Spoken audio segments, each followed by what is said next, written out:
देखिए, लोकतंत्र में विरोध करने का अधिकार जनता को है। हम विरोध कर रहे हैं कि हमारा हानि हो रहा है और ये स्पष्ट हो गया है कि वोटों की चोरी हमारी हो रही है। इसलिए हम लोग रोड पर उतरे कि भाई पारदर्शी चुनाव नहीं हो पा रहा है, बैलेट पेपर से चुनाव हो, ईवीएम हटाओ। और मुझे किसी पार्टी से कोई सहयोग उससे खिलाफ नहीं है। हम सिर्फ खिलाफ ईवीएम के कर रहे हैं। ईवीएम में पारदर्शिता नहीं है, ईवीएम से वोट चोरी हो रही है। कोई बोलता है 400 पार, कोई बोलता है 300 पार, कोई बोलता है कोई माई की लाल हरा नहीं सकता जब तक हमारी ईवीएम से वोट होगा। सांसद की बोली है। तो इस तरह के बात जब सामने आई तो हम लोग पढ़े लिखे लोग सोचे कि नहीं, हमें इसको बैन कराने के बटन पर वोट पर आना पड़ेगा। इसलिए हम लोग ईवीएम हटाओ, देश बचाओ, ईवीएम हटाओ, लोकतंत्र बचाओ, ईवीएम हटाओ, भारत के नागरिकों को बचाओ, इसी की लड़ाई के है। बाकी किसी से हमारा कोई विरोध नहीं। राजभवन जा रहे हैं, वहाँ धरना भी नहीं, धरना नहीं, हम विरोध नारे लगाएंगे, ज्ञापन सौंपेंगे, इसके बाद इलेक्शन कमीशन जाएंगे।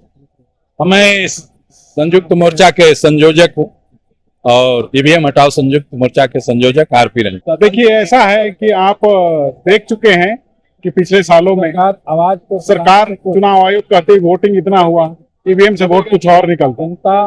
और ईवीएम तो चलता ही है गुप्त कोड अर्थात सॉफ्टवेयर से, और सॉफ्टवेयर में कुछ भी किया जा सकता है, कुछ भी हेरा फेरी किया जा सकता है। जनता का विश्वास इस ईवीएम से उठ चुका है और जिस तरीके से बहुजन समाज अर्थात शोषित वंचित समाज, पिछड़ा दलित आदिवासी का समाज के लोग सत्ता में आने शुरू हो गए थे, उससे ब्राह्मणवादी पार्टियों में एक दहशत आ गया और उन्होंने ईवीएम का कार्ड खेला। कांग्रेस पहले इसकी बेनिफिशियरी रही और भाजपा, मतलब कुल मिलाकर बहुमतवादी पार्टियां ही सत्ता में रहेंगी। और आप देखेंगे कि राज्यों में जब चुनाव होता है और जब केंद्र में चुनाव होता है तो वोट का प्रतिशत बहुत अंतर होता है। यह संभव नहीं है जब तक कि मशीन के साथ छेड़छाड़ नहीं किया जाए। एक साथ आदमी इतना मन बदलता नहीं। निश्चित रूप से जो देश में ईवीएम का इजाद हुआ तकनीकी रूप से संपन्न है, वो लोग भी ईवीएम से चुनाव नहीं करा के बैलेट से चुनाव करें। क्यों? इसका निश्चित रूप से कारण है कि वो चाहते हैं कि निष्पक्ष और पारदर्शी तरीके से चुनाव। आप एक बात बताइए, जो हमारा चंद्रयान गया, जो हमारा मंगलयान गया, वहां पर उसको डायरेक्शन दिया जा सकता है। वो कहते हैं कि इंटरनेट के बिना नहीं हो सकता, तो वहां बिना इंटरनेट का डायरेक्शन हो सकता है। तो क्यों जो ईवीएम जो रखा हुआ है स्ट्रॉन्ग रूम में, उसके साथ छेड़छाड़ क्यों नहीं किया जा सकता?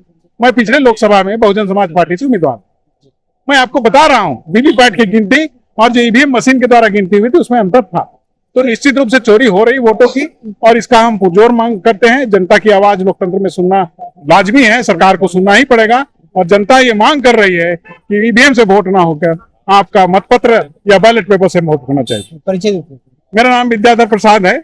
मैं इस ईवीएम हटाओ देश बचाओ संयुक्त मोर्चा का उपाध्यक्ष हूँ और वर्तमान में बहुजन समाज पार्टी का प्रदेश महासचिव। जो आज हम लोग का झारखंड की धरती राजधानी में जो ईवीएम के खिलाफ जो आंदोलन हो रहा है, वो हमारा संयुक्त मोर्चा के तत्वाधान में हो रहा है और ये पूरे भारत में हर एक प्रदेशों में हो रहा है।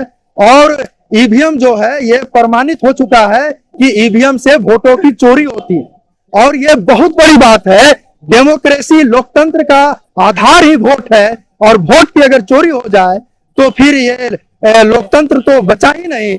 इसीलिए हम लोग ईवीएम हटाने की बात कर रहे हैं। और 2013 में सुप्रीम कोर्ट ने माना कि ईवीएम से फ्री, फेयर एंड ट्रांसपेरेंट चुनाव नहीं हो सकता है। तो फिर 13 से आज 2024 आ गया है, तो ये चुनाव आयोग इसको लेके क्यों चल रही है?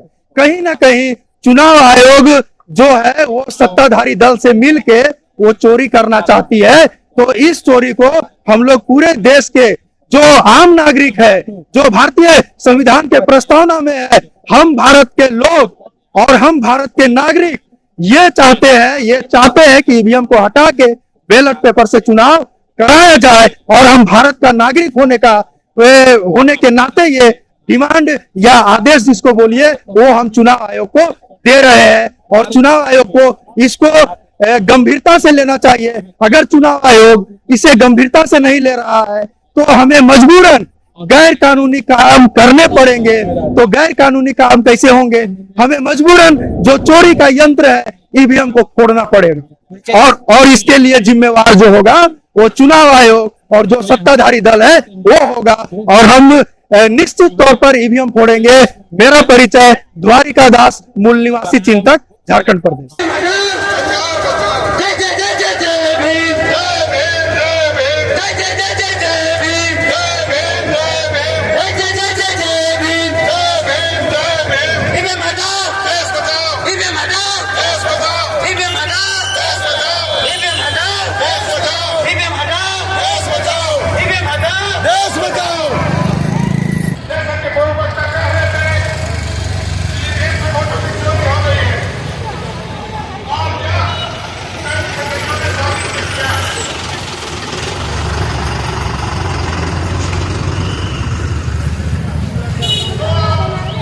आ रहे